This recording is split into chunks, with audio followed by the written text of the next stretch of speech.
The Electric has just released information confirming that General Motors has just delivered its first Cadillac Lyriq off its electric vehicle production line, which is great news. And then they asked the question, will General Motors be able to produce enough to meet demand? And I don't even see how this is a question. Clearly, the answer is, hello, my friends, and welcome to the channel. I'm the Electric Viking. Great to have you here. You're watching the channel that makes more videos about electric cars, batteries, everything in this industry than anyone else. Thank you for supporting the channel. Thank you for supporting the electric vehicle revolution. And boy, is it a revolution. It's happening now. It's happening fast. And the key questions here, will General Motors and Ford get on board fast enough to not be left behind? Well, now that we've seen the first Cadillac Lyriq come off General Motors' production line, questions remain about their production capacity. GM celebrated the fact, right, that they delivered a Hummer EV last year. And it gave us the impression that their production line was now building Hummer EVs. And yet, they only delivered one of them in the entire fourth quarter of 2021. To be honest, I found that to be quite deceptive. They claim success for having manufactured the Hummer EV, but they only made one. Is that really the definition of success? Is this vehicle that just rolled off their production line a one-off? Or does this mean the production is truly underway? And I mean mass production, not production of one car. Well, the reality is we won't really know the answer to this question until at least a couple of weeks from now. But we do know that General Motors is celebrating its first Ultium-powered Cadillac Lyriq rolling off the assembly line in Sprawling Hill, Tennessee. And boy, I've got to say, yep, even though you guys know that I do have my doubts about Legacy Auto, I am a big fan of this Cadillac Lyriq. It looks really good. I can see why they sold out in 11 minutes. Yeah, that's true. 11 minutes. I'll put a link in the description below the video I made about that. Now, following a production unveiling in August, we learned that the Cadillac Lyriq will have arrived priced below $60,000 US. In fact, they've actually already gone on sale in China, where they are jointly manufactured by General Motors. As a result of this production in America, an unknown amount of Lyriqs sold out in 10 minutes. GM has then rushed production and says it has beat its personal expectations in getting the vehicles out the door 9 months early. That's not something you don't often hear. So kudos to General Motors for building one EV. The question is here, are they mass manufacturing them? Now, the Electric says that in January, we saw the first pre-production Lyriqs roll off the Spring Hill assembly line soon after GM launched its big Dr. Evil ad campaign at the Super Bowl, showcasing the car.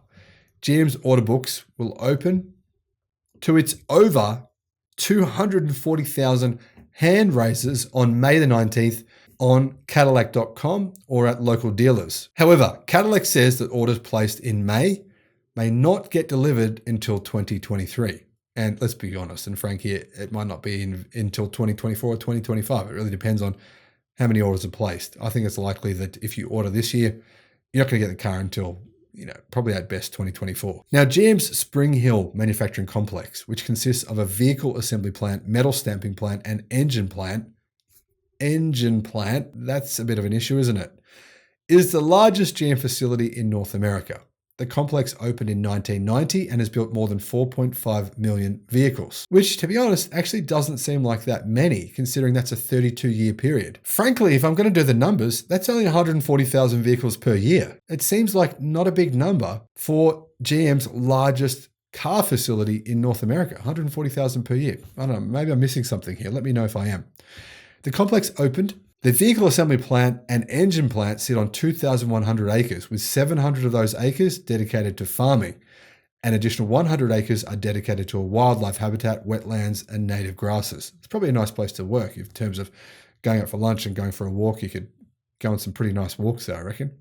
Spring Hill's wildlife area has received gold recognition and certification from the Wildlife Habitat Council. Now, realistically, what do we know here? We know that many people who placed orders back in May of last year aren't going to get their vehicle until next year. What does that mean? That means GM have not ramped up production capacity. realistically, that is the reality, because otherwise, then those people wouldn't have to wait until 2023 to get their vehicle. Because what are we in? We're in March, right?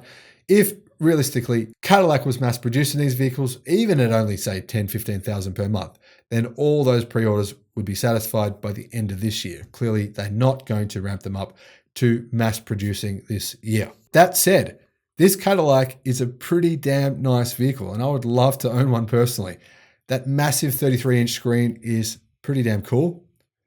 The interior is really nice. The exterior looks great. It's got 200 kilowatt DC fast charging, 19.2 kilowatt home charging, industry-leading Super Cruise, and a massive 100 plus kilowatt hour battery. And it starts at $60,000 US. I actually think for that price, it's honestly almost too good to be true. I mean, it's unreal. I would pay that. Seriously, would you? Let me know if you would pay that in the comment section below. And if you would, why? Now, realistically, I don't understand how it is General Motors will be able to sell these for $60,000 US with a 100 kilowatt hour battery pack that's manufactured in the US and is an LFP battery cells. You know, we're not talking cheap batteries here. These are going to be expensive batteries considering they're manufactured in the US and they're manufactured using nickel in them, by the way, which the price of nickel has exploded this year. So I don't know how this is going to be a profit maker for General Motors. But hey, if they're willing to sell you guys EVs that they're going to lose money on, or that EVs at this level, if they can make a profit selling these at $60,000, then seriously, GM really is onto something amazing. The key question here, though, is can they? I'm not sure. Let me know what you think in the comments. Have a great day, and I'll see you on the next video. Bye-bye.